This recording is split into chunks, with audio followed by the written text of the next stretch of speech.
जी welcome back. Iftikhar साहब, आपने एक सवाल छोड़ा था मगर मैं सवाल आपसे ही करता हूँ। सवाल मेरा आपसे ये है कि ये काम जो था बेसिकली ये असर्टन करना वो तो उन इदारों का था जिन्होंने नहीं किया। अब ये वहाँ पहुँच गया जिसका बुनियादी काम ये नहीं है। वो कंप्लीट जुरिस्डिक्शन कोर्ट है या नहीं है, इस पर तो चलें आपकी कोई राय हो सकती है, मगर आप कहते हैं सब ने पेश कर दिया, कोई पेश ही नहीं करता। यही बात बुखारी साहब कह रहे हैं, यही बात वो कह रहे हैं कि यहाँ पावरफुल लोग अनटचेबल रहना चाहते हैं, जैसे कि डीप स्टेट के लोगों को भी कहा जाता है। जनाब इफ्तिखार साहब। बुखारी साहब मौजूद है हमारे साथ? जी बिल्कुल मौजूद है। बुखारी साहब। जी जनाब, आपने जो सवाल उठाया मैं ये वापस आपको लौटा देता हूँ इस नए सवाल के साथ। आपकी सारी बातें दुरुस्त, सर माथे पर, आप सीनियर हैं, आपका तजर्बा हमारे से ज़्यादा। तो फिर हम करें क्या सुप्रीम कोर्ट जो ये इख्तियार इस्तेमाल करना चाहती है इसको भी मानने से इनकारी कर दें? मैं आपके सवाल का जवाब देता हूं। खान साहब, आपने बहुत अच्छा सवाल उठाया है। जो मैंने कहा था वो तो मैं बाद में रीआइटरेट करूंगा। अगर यही कुछ होना था तो फिर 7 माह ज़ाया करने की जिम्मेदारी किसके ऊपर है? प्राइम मिनिस्टर ने तो आज से 7 माह पहले कौम से खिताब में पार्लियामेंट के अंदर अपनी प्रेस कॉन्फ्रेंसेस में ऑफर कर दिया था कि मैं सुप्रीम कोर्ट में जाने के लिए और जवाबदे के लिए तैयार हूं। लेकिन जिस तरीके से एक सेकंड जिस तरीके से प्राइम मिनिस्टर जाना चाह रहे थे 1956 के कानून के तहत और उन टीआरओ के तहत, जिसके बारे में इसी सुप्रीम कोर्ट ने कहा कि इन टीआरओ के तहत कोई कमीशन नहीं बन सकता, उसका जवाब उनको उसी वक्त मिल गया था। फौरी तौर पे उनको कोई दूसरी ऑफर करनी चाहिए थी। योर एक्सेलेंसी, मैं अपनी बात मुकम्मल कर लूं अगर आप इजाजत दें तो। मैं यही कह रहा हूं कि उस वक्त भी कोर्ट ने सियासतदानों को भी और हुकूमत को भी कहा था कि मिलके टीओआर बना दें। अगर नहीं बन रहे थे तो अदालत को मतला करते कि जनाब हमसे नहीं बन रहे, आप खुद बना लीजिए। तो ये 7 महीने के सारी मुशक्कत से बचा जा सकता था और ये आगाज हो गया होता एहतसाब का, और अब तक शायद हम किसी नतीजे पर पहुंच गए होते। मेरा आर्गूमेंट इफ्तिखार साहब ये है कि वही हुआ है। We are only back to square one कि टीओआर अभी बने नहीं हैं। अपोजिशन जमातें और हुकूमत को मुश्तरका टीओआर देने हैं जो कि नहीं बनेंगे। मैं आपको गारंटी देने के लिए तैयार हूं। सुप्रीम कोर्ट को खुद ही बनाने पड़ेंगे।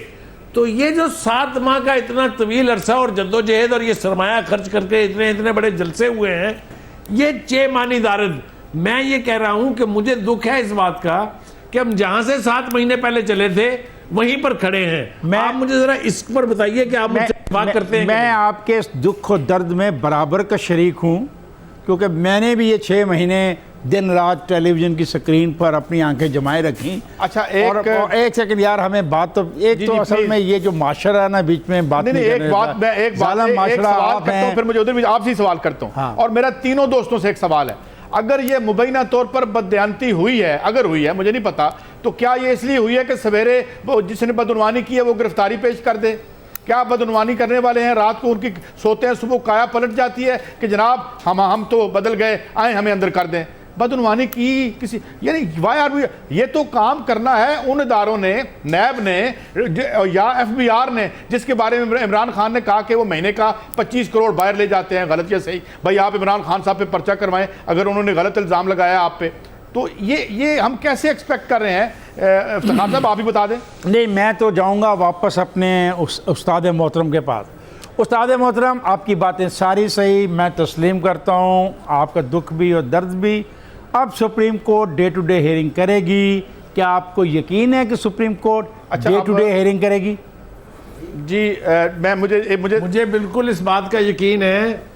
मुझे सिर्फ इस बात का यकीन है कि ये हियरिंग करेगी। मुझे जिस बात का यकीन नहीं है वो ये कि इसका फैसला सारे मानेंगे कि नहीं। तो तारीख बहुत अच्छी नहीं है खान साहब, आपके सामने सब कुछ। तो हम कोई नई रवायात जन्म देना चाहते हैं एक पार्टी के प्राइम मिनिस्टर को। खड़े खड़े सुप्रीम कोर्ट ने कहा जाइए, जब आप आए प्राइम मिनिस्टर थे, अब आप प्राइम मिनिस्टर नहीं हैं, उन्होंने तो तस्लीम कर लिया। अंजम भाई, जब निकाला गिलानी साहब को तो ये मिठाइयां बांट रहे थे, जुल्फकार अली भुट्टो को फांसी लगी तो ये सारे मार्शल आर्ट डिक्टेटर्स के साथ खड़े होकर खुशियां मना रहे थे। ये वही नहीं है, ये कोई और लोग हैं। और दूसरी बात ये कि इफ्तिखार आपने कैसे मान लिया कि मैं चाह रहा हूं कि कल आप सजा दे दें प्राइम मिनिस्टर को? अच्छा, अब मुझे थोड़ी इजाजत दें क्योंकि मैं जरा ग्राउंड की तरफ जाता हूँ। वहाँ पे अली हैदर हमारे साथ हैं। अली, आप मुझे सुन पा रहे हैं? जी मैं आपको सुन पा रहा हूँ जी। आपने हमारे गुफ्तगू तो सुनी, कुछ उधर का भी बताएं हमें। मुझे जाना है किसी और को बुला लो। क्या मनाज़र है वहाँ पे अली? भाई साहब ऐसा है कि इस वक्त मैं आपको क्या बताऊं, कैमरे की आंख सब कुछ दिखाएगी, कैमरे आपको दिखाएंगे कि आप इस वक्त देख सकते हैं परेड ग्राउंड कोई छोटा ग्राउंड नहीं है, इसको भरना भी मुश्किल काम है, लेकिन अभी शाम पूरी तरह ढली भी नहीं है और आप देख सकते हैं मेरे पीछे एक हजूम है यहाँ पे लोगों का, और कहाँ से लोग नहीं आए हुए, पंजाब से भी आए हुए, केपी से भी आए हुए, और अभी काफिला जो है वो आना है, वो काफिला जो खैबर पख्तूनख्वा से परवेज खटक साहब लेकर आ रहे हैं वो अभी आएगा यहाँ पे। तो अभी भी आप देख सकते हैं, मैं कोई एग्जैक्ट काउंट नहीं बताऊंगा आपको कि कितने हजार या कितने लोग हैं, लेकिन आप इस वक्त कैमरा जो दिखा रहा है और जो नेकेड आई से हम देख रहे हैं, हमें तहद इलाका जो है वो लोग ही लोग नजर आ रहे हैं।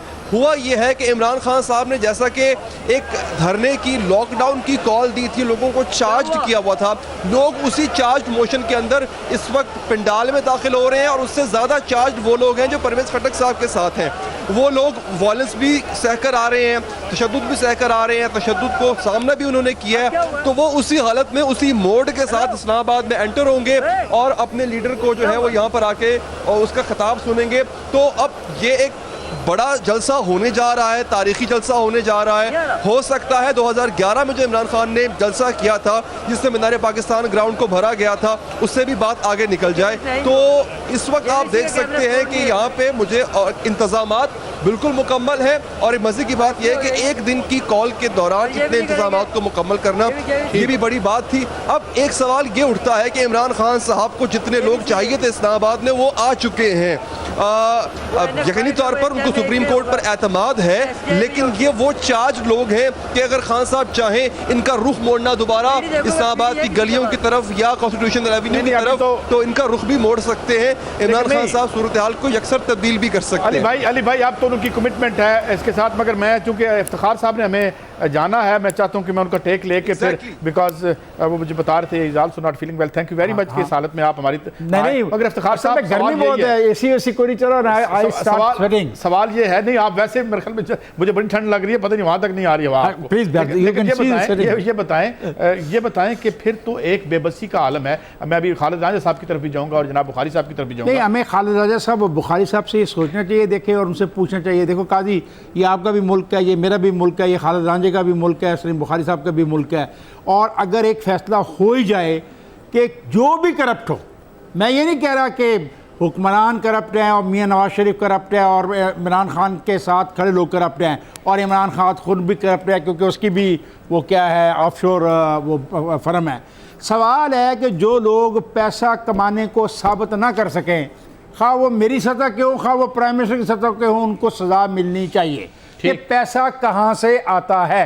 मैं इतना पैसा क्यों नहीं कमा लेता, मेरी उम्र इतनी ज़्यादा हो गई है, मैं मेहनत मजदूरी करता रहा हूँ और अच्छी तनख्वाह भी लेता रहा हूँ, मैं इतना नहीं कमा सकता। आपके पास लैंड क्रूजर क्यों नहीं आती है, आपके पास डिफेंस में 2 कनाल का घर क्यों नहीं आता, आप हर 6 दिन के बाद 10 दिन के बाद लंदन और अमेरिका क्यों नहीं जाते, आपके घर में बड़ी बड़ी पार्टियां क्यों नहीं? हम अपनी बात कर रहे हैं, गरीब सवाल उठाए आपने, गरीब साफियों की बात कर रहे हैं।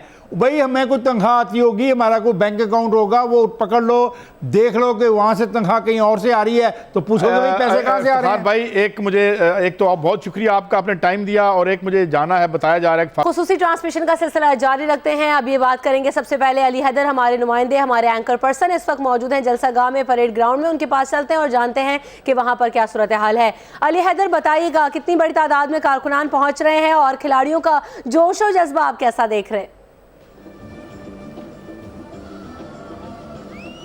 इस्लामाबाद लोगों को आने की, बुलाने की तैयारियां बहुत अरसे से हो रही थी, और जिस तरह से उनको बुलाया जा रहा था कि इस्लामाबाद को लॉकडाउन किया जाएगा, इस्लामाबाद आप पहुंचे, पाकिस्तान के मुख्तलिफ शहरों से लोग आ रहे थे, तैयार थे, लेकिन चूंकि प्लान चेंज हुआ और उन तमाम लोगों को जो आना चाह रहे थे, जिनके रास्ते में रुकावटें भी थी, वो रुकावटें हटने के बाद अब लोग परेड ग्राउंड से पहुँचना शुरू हो गए। मैं आपको बताऊँ, लोग चार्ज भी हैं, लोग पुरजोश भी हैं, और यही जोश हम देख रहे हैं कि परवेज खटक साहब के काफिले में भी लोगों का है, क्योंकि वो वो तो अपने इस सफ़र के दौरान 2-3 ऐसे रुकावटें भी झेल चुके हैं जहाँ पे उनको वायलेंस का सामना भी करना पड़ा।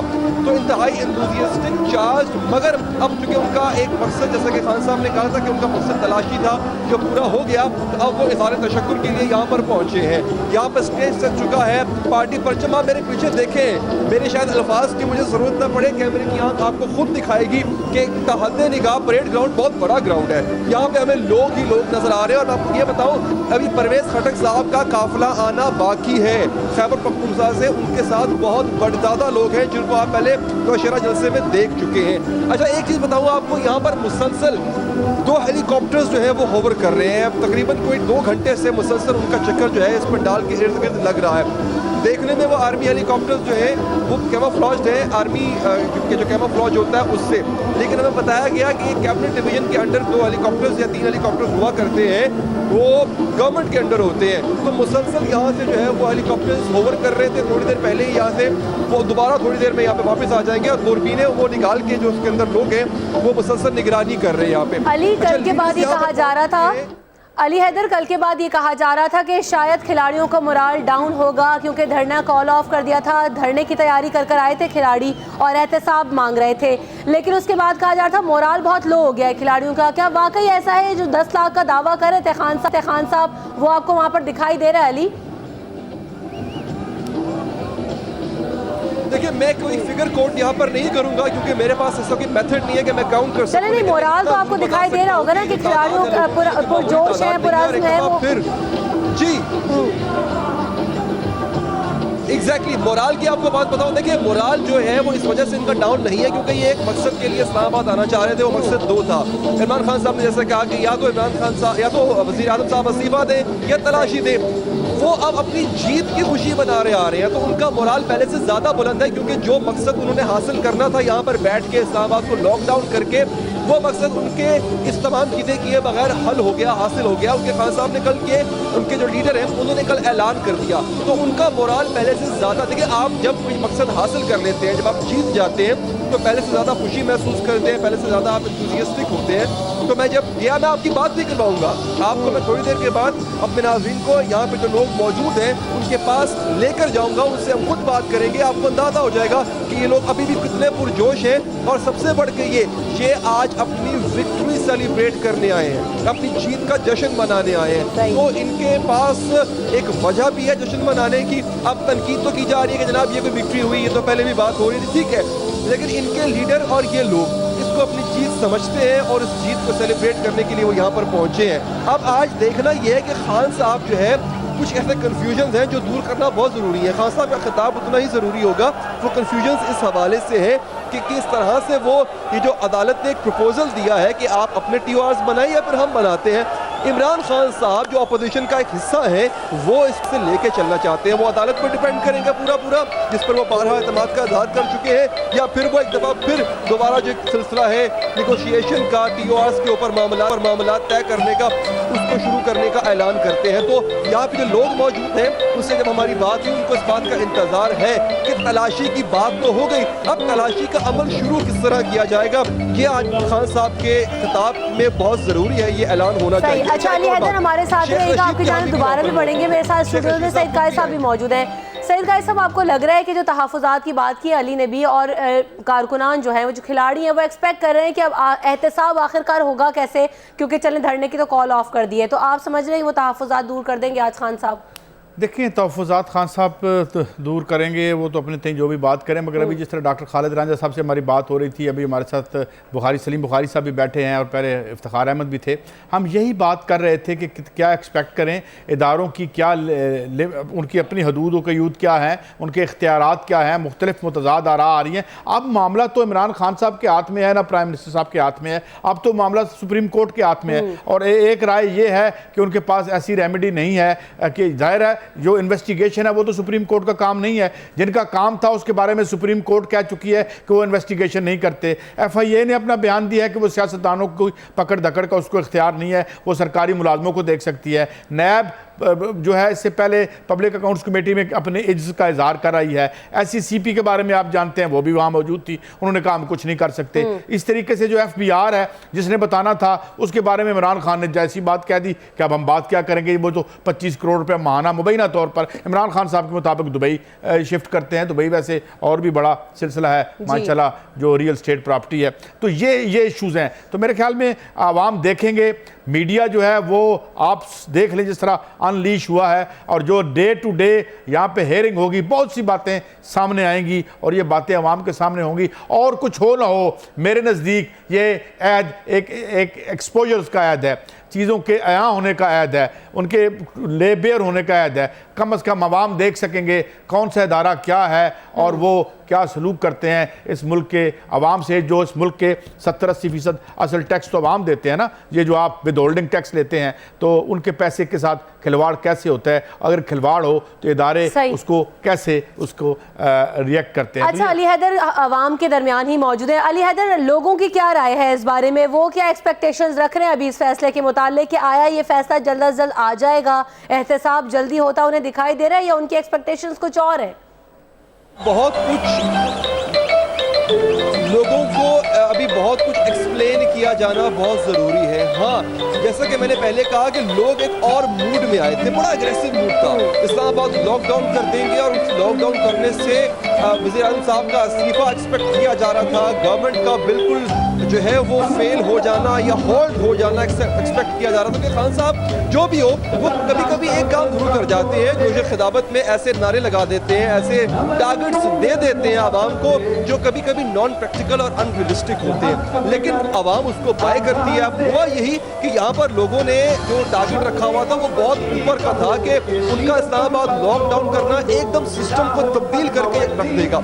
लेकिन अब लोगों ने शुरू में जब हम बनी गाला गए, जब ऐलान किया तो लोगों के लिए थोड़ा सा इस विक्ट्री को हासिल करना मुश्किल हो रहा था, लेकिन बाद में आपने देखा टॉक शोज हुए और मुख्तलिफ ट्रांसमिशन में जब PTI के लोग आए तो उन्होंने एक्सप्लेन किया कि उनके लिए विक्ट्री किस तरह है। तो अब जब मेरी बात हुई यहाँ पर लोगों से, they are pretty much convinced कि हाँ ये एक जीत है और इस जीत को वो सेलिब्रेट करने के लिए यहाँ पर आए हैं। उनका ये मानना है लोगों का कि ये हमारे मकसद और जीत की तरफ पहला कदम है। तो आपने कम से कम एहतसाब का आगाज़ कर दिया। एक बात देखें, यहाँ पर सीनियर लोग मौजूद हैं, वो इस बात को बेहतर जानते हैं कि हुकूमत तो बिल्कुल ही एहतसाब से भाग रही थी। हमें मियां नवाज शरीफ साहब का वो बयान याद है कि मैं उसको एहतसाब के लिए पेश करता हूँ, लेकिन आपको याद होगा कि इलेक्शन कमीशन तक में ये जवाब दाखिल करा दिया कि जनाब आप मजाज अथॉरिटी नहीं है कि आप हमारा एहतसाब कर सके। लिहाजा सुप्रीम कोर्ट का इस तरह से प्रपोजल देना कि आप या तो यूआरएस बनाए या फिर हम बनाते हैं, ये एक सिल्वर लाइनिंग है। इससे अपोजिशन को भी एतमाद मिला कि इस मुल्क में अदलिया मौजूद है और यहाँ पर अवाम जो मौजूद है, और मीडिया ऐसा ना भी हो जो सिर्फ करप्शन के खिलाफ एहतसाब चाहती है, उसको भी हौसला मिला कि हाँ अदलिया एक ऐसा इदारा मौजूद है जो इंसाफ फराहम करेगा। तो वही जोश है जी इनमें। मैं आपको दोबारा बताऊंगा कुछ वक्फे के बाद इन लोगों के दरमियान में मौजूद होगा, जिससे आपकी बात करवाऊंगा। इनका यही मानना है कि खान साहब ने जो पहला कदम उठाया है विक्ट्री की तरफ, ये इंशाअल्लाह एहतसाब जो मुकम्मल एहतसाब है जो अक्रॉस द बोर्ड होगा, उस एहतसाब की तरफ उनको लेके जाएगा। और वो चाहते हैं कि इसके बाद भी खान साहब अगर हमें कोई और कॉल देना चाहते हैं, वी रेडी फॉर इट। अच्छा सईद ताहिर साहब, आप क्या समझते हैं जो TORs की बात की जा रही है कि अपोजिशन अपने TORs लेकर आएगी जो कि वो पहले से भी बना चुके हैं और हुकूमत अपने TORs रखेगी, तो आपको इत्तेफाक होता दिखाई दे रहा है इन TORs पर, या फिर सुप्रीम कोर्ट को ही TORs बनाने पड़ेंगे इन दी एंड? देखिए, कुछ सरकार इस तरह से सरेंडर नहीं कर देगी। जिस तरह से आज प्रेस कॉन्फ्रेंस साग डार साहब की आई तो तकरीबन उन्होंने अपना वही स्टैंस रीइटरेट किया है जो आज रिपोर्ट भी हुआ है मुख्तलिफ अखबारात में। तो जाहिर है वो अपने डिफेंस के लिए आएंगे और इससे पहले जो वो करते रहे अपने डिफेंस के लिए करते रहे। इससे पहले तो जो उनके लोग मीडिया में आ रहे थे वो कह रहे थे PM साहब का नाम ही नहीं है, उनका तो आप नाम ही निकाल दें। ये भी हमने सुना टीवी पर लोग कह रहे थे कर लें जी, करके दिखा दें। ये इस तरह का लहजा, इस तरह की गुफ्तगू भी हम सुनते रहे हैं। तो आने वाले दिनों में भी अब जाहिर है अब मामला तो सुप्रीम कोर्ट में है, उसके सामने तो ये लहजा इख्तियार नहीं किया जा सकता। मगर एक मुख्तलिफ आरा है, जैसे अभी मैंने बात की खालिद रांझा साहब, उनकी एक राय थी, फिर मैंने अभी एक और लीगल एक्सपर्ट उनसे बात की, उनका कहना था कि सुप्रीम कोर्ट जो है कंप्लीट जुरिस्डिक्शन वाली कोर्ट है, वो कोई भी फैसला कर सकती है। हमारे यहाँ चले वो गलत या सही था उस पर आप अपनी वैल्यू जजमेंट दे दें, मगर जुल्फ़िकार अली भुट्टो को फांसी लगी था तो ऊपर डिक्टेटर बैठा हुआ, इस्तेमाल तो उन्होंने अदालत को किया था। जिसे जुडिशल मर्डर भी कहा जाता है। इसके बाद गिलानी साहब गए, प्राइम मिनिस्टर जाते रहे, कोई ये नई बात तो नहीं है, मगर अब क्या होता है और क्या होगा ये तो हमें देखना है। मगर आवाम की नज़रों में एक सवाल ये है कि अगर ये पैसे जिस तरह से एक लीडर एक अपोजिशन कह रही है, इसमें दूध का दूध और पानी का पानी करें, पैसे तो आवाम के हैं, आवाम के टैक्सेस से रियासत चलती है। तो ये अब देखते हैं सुप्रीम कोर्ट से कैसे डील करेगी। इसी पे पूरी कौम की भी नज़रें हैं और तारीख की भी नज़रें हैं। देखते हैं तारीख नई बनती है या दोहराई जाती है। ठीक है, अब देखना यह है कि नई तारीख एक बार फिर पुरानी तारीख दोहराई जाती है। हमारे साथ अली हैदर भी मौजूद होंगे, सईद कायद साहब भी मेरे साथ मौजूद हैं।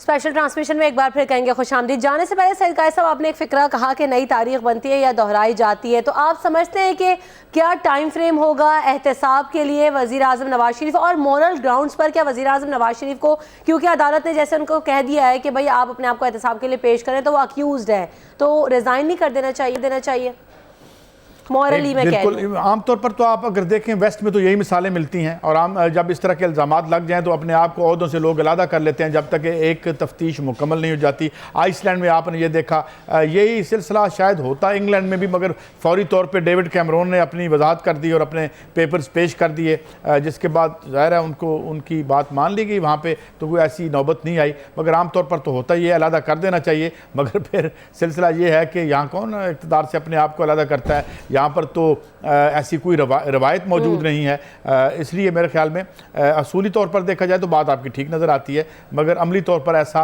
यहाँ होता नहीं है। हम अलबत्ता ये भी बड़ा मुश्किल है, आपके निचली सतह तक तो हम देख चुके हैं कि जिन इदारों ने इन्वेस्टिगेट करना था उन्होंने तो नहीं किया।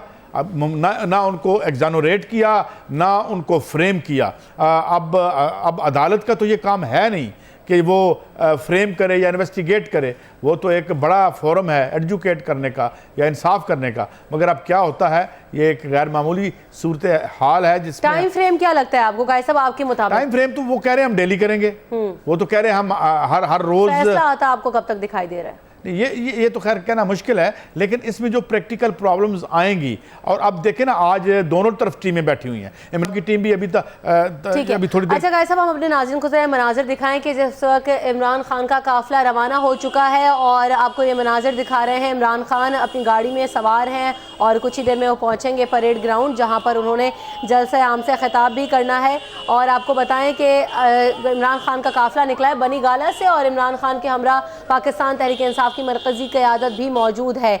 आपको बताते चलें कि परेड ग्राउंड में पंडाल सज चुका है, बड़ी तादाद में कारकुनान मौजूद हैं और सिर्फ खान साहब के मुंतज़िर हैं कि आया वो आज पहुंचते हैं तो क्या खिताब करेंगे, और आगे का जो लायामल है उसके बारे में भी उन्होंने एड्रेस करना है।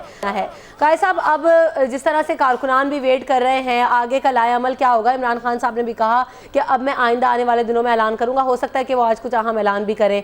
तो क्या प्रेडिक्शंस है, क्या होने जा रहा है? क्योंकि अब तो नहीं लगता कि वो धरना देंगे, इसका मतलब कि वो बैठ के अभी पीसफुल इंतजार कर रहे हैं कि अभी फैसला आए सुप्रीम कोर्ट की जानिब से। अनचार्टेड वाटर जिसे कहते हैं, उसमें उन्होंने अब कदम रख दिया है। सही। अब मैंने कहा ना कि इनिशिएटिव सड़कों से तो निकल गया, प्रोटेस्ट से तो निकल गया, अब एक जुडिशियल फोरम पर आ गया है। अब जुडिशरी कैसे आगे बढ़ती है और कैसे उसके पास जिस तरीके से मुख्तलिफ लीगल एक्सपर्ट्स, अब 2 आरा तो हमारे प्रोग्राम में भी आ गई, जिस तरह खालिद रांझा साहब का ये कहना था, डॉक्टर खालिद रांझा साहब का, कि भाई ऐसा कोई उनके पास रेमेडी नहीं है। मेरा सवाल का ऐसा भी था कि एक स्टेबिलिटी मेंटेन हो गई है मुल्क में, स्टेबिलिटी के ज़माने लग गए। स्टेबिलिटी तो आजकल अमेरिका में नहीं मिलती।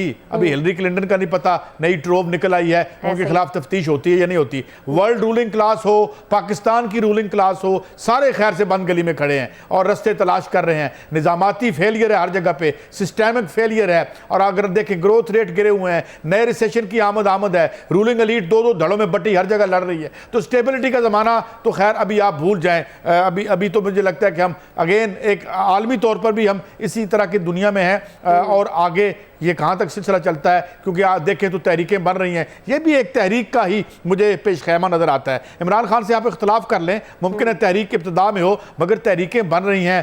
तंग आमद बजा आमद के मिसदाक लोग निकल रहे हैं कम या ज्यादा, मगर अभी बड़ी तहरीकें। लेकिन कायद साहब, आप इस बात से अग्री करते हैं कि तहरीक की आप बात करते हैं, लोग सड़कों पर होते हैं, जो रूलिंग एलीट है वो नहीं है इनके साथ वो लोग हैं जो कि आम लोग हैं, कॉमन पीपल निकला है तहरीक इंसाफ के साथ। तो ये जो तहरीक की आप बात करते हैं आपको सक्सेसफुल होती दिखाई दे रही है जिस शद्दोमत के साथ, जो इंटेंसिटी क्योंकि पनामा पर बात करने वाले जिन्होंने पनामा को जिंदा रखा और इंटरनेशनल मीडिया ने इस चीज को कोट किया है, वो तहरीक इंसाफ ही है। हम बड़ा अप्रिशिएट करते हैं, लेकिन मुझे एक बात बताएं, ये हम इतने लॉकडाउन पे शर्मिंदा क्यों होते हैं? इस मुल्क इस ग्लोब पर, अभी मैंने कल बात की थी बरेलवी साहब के और नसीम ज़हरा साहब के प्रोग्राम में कि पूरा जिसे भारत बंद कहा गया, 2 सितंबर को 20 करोड़ मेहनतकशों ने भारत बंद कर दिया था और कहा मोदी को हम तुम्हें प्राइवेटाइजेशन नहीं करने देंगे, हम तुम्हें जो एंटी वर्कर लॉज हैं वो नहीं ला के, अब उसको इतनी वो जो बाहर की तरफ भाग रहे हैं हमारे अमला और ये सारा सरहदों पर ड्रामा कर रहे हैं, इसकी कोई और डायमेंशन भी होगी, मगर जो अहम डायमेंशन है अंदर वो भारत बंद है, वो उनके मेहनतकश उसके सामने आ खड़े हुए हैं। ये कोई ऐसी बात नहीं है, तारीख में स्ट्राइक्स भी होती हैं, बंद किया जाता है और यही तरीका है प्रोटेस्ट का। और ये जो मौ का आज चाइना करते रहते हैं, ये चाइना किसने बनाया है? बिल गेट ने बनाया है, चाइना मौ ने बनाया है, मौ के लॉन्ग मार्च ने बनाया था जो कई साल तक जारी रहा था और जिसमें करोड़ों लोग शामिल थे। तो इसलिए न जाने क्यों आजकल हम शर्मिंदा होते हैं अपनी इस शानदार माजी से, जिसमें एक हुर्रियत थी, जिसमें लोगों ने कुर्बानियां दी और हकूक हासिल किए, कि आज हम ये बातें कर रहे हैं। ये बातें कर सकते थे हम आज से 10 ज़ियाउल हक के दौर में, मैं ये बातें कर सकता था जो अब कर रहा हूं। तो लोगों ने जाने दी, लोगों ने प्रोटेस्ट किया और लोगों ने अपने राइट्स लिए और अभी नहीं मिले। बहुत कुछ हासिल करना है तारीख में जी। यानी अभी भी आप ये बात कहते हैं कायद साहब कि अभी भी सिर्फ आवाम ही है जो इन हुक्मरानों के से एहतसाब कर सकता है, जो अगर अवाम मोबिलाइज हो जाएं तो फिर ये इनकी दुकानें अवाम मोबिलाइज होंगे तो इदारे भी हिलेंगे। लेकिन अवाम की मोबिलाइजेशन आखिर होगी कैसे? इसी तहरीक के थ्रू या अवाम की मोबिलाइजेशन किसी हद तक मैं ये पूछना चाह रही हूँ, बगैर किसी रहनुमा के मोबिलाइज होंगे या किसी अंडर द बैनर ही होंगे? लीडरशिप की जरूरत तो रहती है ना। यूं समझ लें कि एक बड़ी तहरीक अपने रहनुमा की तलाश में है। इमरान खान की सूरत में मिडिल क्लासेस और एक खास अहम तबके को, एक इंपॉर्टेंट सेगमेंट को एक लीडर मिला है। और अब जो हार्ड कोर वर्किंग क्लास है, जो कि बुनियादी तौर पर जिसका बहुत रेवोल्यूशनरी कैरेक्टर होता है, जिस तरह हमने कुछ अर्सा पहले मिस्र में देखा, ट्यूनिस में देखा, हमने पूरी अरब स्प्रिंग देखी, तो वो हार्डकोर जिसे प्रोलेटेरिएट कहते हैं आप, जब तक वो कदम नहीं रखती तारीख के मैदान में, तो जो रेवोल्यूशनरी कैरेक्टर नहीं बनता तहरीकों का, रेफॉर्मिस्ट या इस्लाहाती रहता है। तो मेरे ख्याल में हम एक ऐसे ऐद की दहलीज पर हैं जिस ऐद में हमें अभी बहुत सी, तो यानी जिस लीडर को अवाम तलाश करें वो खान साहब हो भी सकते हैं और नहीं भी हो सकते, आप कह रहे हैं? देखें ना, ये तो अपनी अपनी चॉइस है, अपनी अपनी राय है। मैं इमरान खान साहब से जब लास्ट टाइम मिला था और सवाल किया था, जब लाहौर में वो साफियों से मिल रहे थे, तो मैंने उनसे यही कहा था कि क्या इस मुल्क के जो रियल हार्डकोर वर्किंग क्लास है, जिसको जुल्फ़िकार अली भुट्टो ने पहली दफ़ा और शायद आखिरी दफ़ा मोबिलाइज किया था, और उसके बाद आप देखेंगे कि इक़्तिदार के ईवानों में क्या हलचल थी, आज भी वही क्वेश्चन खड़े हैं जो जुल्फ़िकार अली भुट्टो छोड़ के गए थे। लेकिन आप नहीं समझते कायद साहब के सवाल वहाँ पर ये भी खड़े हैं कि अवाम के अगर हुकूक की बात की जाए तो उसके लिए किसी तहरीक का आगाज़ नहीं हुआ आज तक हमारे मुल्क में कि उनको हुकूक मिले। गुर्बत के खात्मे पर कोई तहरीक शुरू नहीं हुई, जॉबलेसनेस पे हमारे यहाँ कोई रिसेशन आया, उस पर भी कोई तहरीक शुरू नहीं हुई। तो मामला तो वहीं के वहीं है। इन चीज़ों को एड्रेस करने के लिए भी किसी तहरीक का होना बहुत इंपॉर्टेंट नहीं समझते? मैं ये कह रहा हूँ कि एक जरूरत है। अनफिनिश्ड रेवोल्यूशन था जिसका आगाज जुल्फ़िकार अली भुट्टो ने किया था, वो आज भी अनफिनिश्ड है। वही सवाल दोबारा आने हैं। मुझे ये बताएं, 80% लोगों का ठीक है करप्शन खत्म करें, लेकिन ये सिस्टम हैवीली रिग्ड है 1% लोगों के मफाद में। मुझे बताएं, अस्पताल चलते हैं, अभी सरकारी अस्पताल देख लेते हैं, हम अपने सरकारी स्कूल देख लेते हैं, अभी पब्लिक के फैसिलिटीज देख लेते हैं, गंदे ये पानी का निजाम देख लेते हैं, अभी 40% गैस की कटौती आ रही है। इन सर्दियों में रातों को आपके पास गैस नहीं हुआ करेगी, ये आपको पता है। पहले बिजली नहीं है, जो बिजली है वो इतनी महंगी है कि इस इलाके में इतनी महंगी कोई बिजली खरीद नहीं रहा। मैं बात कह रही हूँ कि इन मसाइल को तो कोई एड्रेस ही नहीं कर रहा, सिवाय इलेक्शन से पहले अभी तक किसी को आपने देखा होगा कि इन अगर नहीं कर रहा तो जल्दी करने पड़ेंगे। यही मामलात, यही इश्यूज आएंगे, मनस्सा शऊद पे सामने आएंगे, तहरीकें भी बनेगी, जिसका आगाज अब आप देख रहे हैं। चलें अब इस मामले को कंक्लूड करने की भी कोशिश करते हैं। एक जानिब हम ये काफिला भी दिखा रहे हैं आपको, वो मनाजिर हैं जहां पाकिस्तान तहरीक इंसाफ के रहनुमा चेयरमैन जो हैं उनके इमरान खान साहब वो निकल चुके हैं। अब से कुछ ही देर बाद वो परेड ग्राउंड पहुंचेंगे और वहां उन्होंने जलसा आम से खिताब भी करना है। कल जब वो मीडिया से गुफ्तगू कर रहे थे, जब परेड ग्राउंड का दौरा करने गए थे, तो उनका ये कहना था कि मैं आने वाले दिनों में आइंदा के लाहे अमल का ऐलान करूँगा। और आज फिर उन्होंने कहा कि हम यौम तशक्कुर मना रहे हैं। कायद साहब, ये यौम तशक्कुर थोड़ा अर्ली नहीं हो गया? हाँ, मैंने यही फिक्रा बोला था जब आपके साथ ही गालिबन में ट्रांसमिशन में था। यौम तशक्कुर अभी जल्दी है, अभी यौम स्ट्रगल है। अभी एक तवील स्ट्रगल है, तो नहीं है अभी एक जद्दोजहद करनी पड़ेगी। इस मुल्क के अवाम को, मेहनत कशों को आना पड़ेगा, क्योंकि अगर आप ये देखें तो उन्हें हमने बेआसरा छोड़ दिया है। वो रवायती पार्टियां जो कभी नाम ले लिया करती थी, मंशूरों में उनका जिक्र भी कर लिया करती थी, वो भी उन्हें छोड़ गई और एक कारपोरेटाइजेशन ऑफ पॉलिटिकल पार्टीज हुआ, लिमिटेड कंपनियां बन गई, गद्दी नशीनी सी शुरू हो चुकी है। जो इलेक्शन हुए हैं खैर से वो भी देख लें, जो इलेक्शन होते हैं पार्टीज में, इंट्रा पार्टी इलेक्शन हो रहे हैं, तो मेरे ख्याल में lot needs to be done और होगा इंशाल्लाह।